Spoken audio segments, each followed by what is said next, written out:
नमस्कार दोस्तों। भारत के रतन टाटा अब इस देश को, इस दुनिया को अलविदा कहकर जा चुके हैं। उनका अंतिम संस्कार हो चुका है, लेकिन उनके अंतिम संस्कार से एक तस्वीर निकल करके सामने आई है जिसकी अब खूब चर्चाएं हो रही हैं। देखिए, ये वो तस्वीर है। इस तस्वीर में आप देख सकते हैं कि एक आपको पंडित भी नजर आ रहे होंगे, एक पादरी भी नजर आ रहे होंगे, एक मुस्लिम इमाम भी नजर आ रहे होंगे, एक सिख संत भी नजर आ रहे होंगे और एक बुद्ध धर्मगुरु भी इस तस्वीर में नजर आ रहे होंगे। दोस्तों, ये सब इकट्ठा हुए हैं रतन टाटा के अंतिम संस्कार पर उनके लिए प्रार्थना करने। दोस्तों, जाते जाते भी रतन टाटा ने इस पूरे देश को एकता की, सेक्युलरिज्म की एक मिसाल पेश की है। इस तरीके से ये तमाम धर्मगुरु आए हैं और यहाँ पर एक सर्वधर्म प्रार्थना उनके लिए की जा रही है। उनके अंतिम संस्कार पर सभी धर्मों के ये धर्मगुरु उनकी आत्मा की शांति के लिए, उनके लिए प्रार्थना कर रहे हैं, उनके परिवार के लिए प्रार्थना कर रहे हैं। इसीलिए अब इसकी चर्चा हो रही है। लोगों का कहना है कि इस एक तस्वीर ने जो पूरी की पूरी भक्त मंडली है, पूरी का पूरा जो एक नफरती चिंटुओं का इकोसिस्टम है, उसको जो है बौखलाहट में डाल दिया है। सबके सब बौखलाए हुए हैं। अब तक तो रतन टाटा की खूब तारीफ कर रहे थे, खूब कसीदे पढ़े जा रहे थे। जाहिर सी बात है, रतन टाटा ने इस पूरे देश का नाम रोशन किया है। उन्होंने पूरे उद्योग जगत में नाम रोशन किया है। उन्होंने देश को एक नई बुलंदी पर पहुंचाया है और इसीलिए रतन टाटा की तारीफ होना लाजमी है। रतन टाटा को वो हर उपलब्धि मिली है इस देश में जो उनको मिलनी चाहिए थी। वो एक बहुत अच्छे इंसान थे, वो बहुत विनम्र इंसान थे। जब तक जिंदा रहे तब तक इस देश के लिए काम करते रहे। उन्होंने हमेशा ये बात कही, ये संदेश दिया कि इस देश को एक साथ मिलकर, एकजुट होकर काम करना चाहिए, एकजुटता के साथ काम करना चाहिए और इस देश के हर धर्म के लोगों को जो है एक साथ रहना चाहिए और देश को आगे बढ़ाने के लिए योगदान देना चाहिए। और यही संदेश रतन टाटा ने अपने अंतिम संस्कार में भी जाते जाते इस देश को दे दिया। उस वक्त जब इस पूरे देश में नफरत का माहौल फैलाने वाले लोग हर तरफ बैठे हुए हैं, तब रतन टाटा एक ऐसे शख्स जिन्होंने अपने अंतिम संस्कार के जरिए एक मैसेज दिया है। तो जाहिर सी बात है दोस्तों कि अगर रतन टाटा का अंतिम संस्कार इस तरीके से हो रहा है, सभी धर्मों के जो लोग हैं वो उनके लिए प्रार्थना कर रहे हैं, तो जाहिर सी बात है कि इसके बारे में उन्होंने खुद अपनी इच्छा जाहिर की होगी। उन्होंने खुद बताया होगा कि वो इस तरीके का अंतिम संस्कार चाहते हैं। दरअसल रतन टाटा खुद एक पारसी धर्म से आते हैं, खुद पारसी धर्म से बिलोंग करते हैं, लेकिन इस तरीके का अंतिम संस्कार होना, अब उनका कोई परिवार जाहिर सी बात है नहीं था, उनके बच्चे नहीं थे, उनका एक भाई थे जो वो भी काफ़ी बुजुर्ग हैं, काफ़ी बूढ़े हैं, उनके रिश्तेदार थे, लेकिन ऐसा एक क्लोज फैमिली जिसे कहते हैं वो रतन टाटा की नहीं थी। ना तो उनकी शादी हुई थी, ना तो उनके बच्चे थे। तो कहीं ना कहीं उनके जो एम्प्लॉयज़ थे, उनके जो रिश्तेदार थे, वही उनका परिवार थे और कहीं ना कहीं रतन टाटा ने ही इस बात को उनके सामने जाहिर किया होगा कि वो ये चाहते हैं कि जब वो जाएं इस दुनिया से, जब वो इस दुनिया को अलविदा कहें, तो उस वक्त भी इस देश को, इस पूरी दुनिया को एक एकता का जो संदेश होता है वो दे करके जाएं।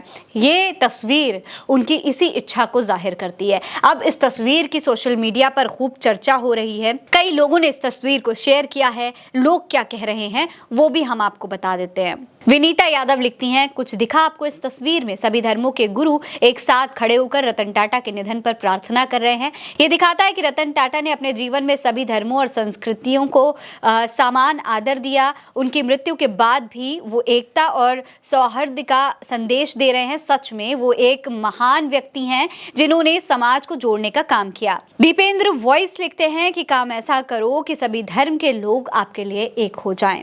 आज रतन टाटा जी अंतिम विदाई में हिंदू, मुस्लिम, सिख, ईसाई और बौद्ध धर्म के धर्मगुरुओं ने अपने अपने धर्मों के अनुसार अंतिम विदाई दी।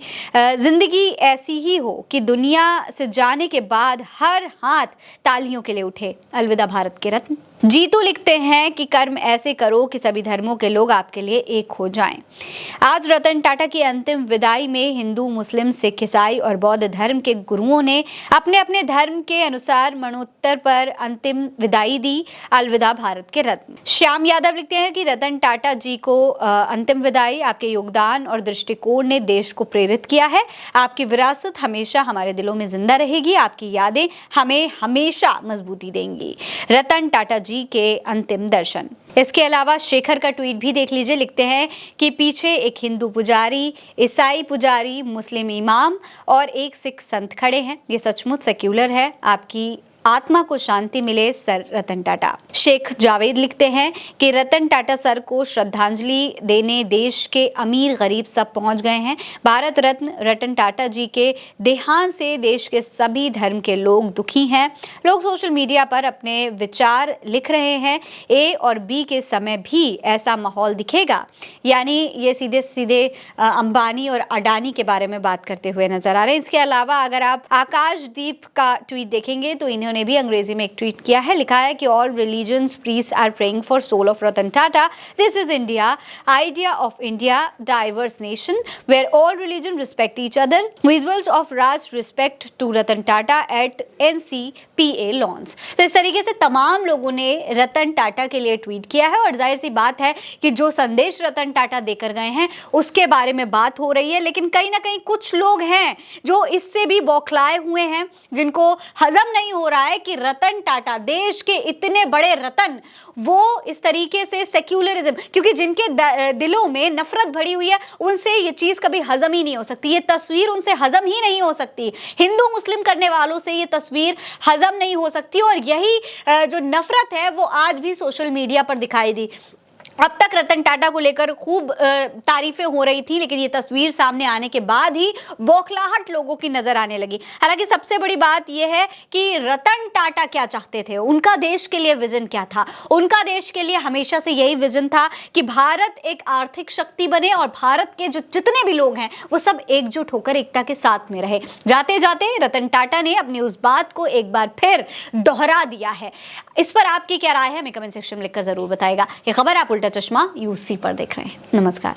बड़ी बड़ी बातें चुगली में कह जाती हैं। हाय दैया। सड़कों पर लड़ने वाली प्रज्ञा यहाँ नया रूप दिखलाती हैं।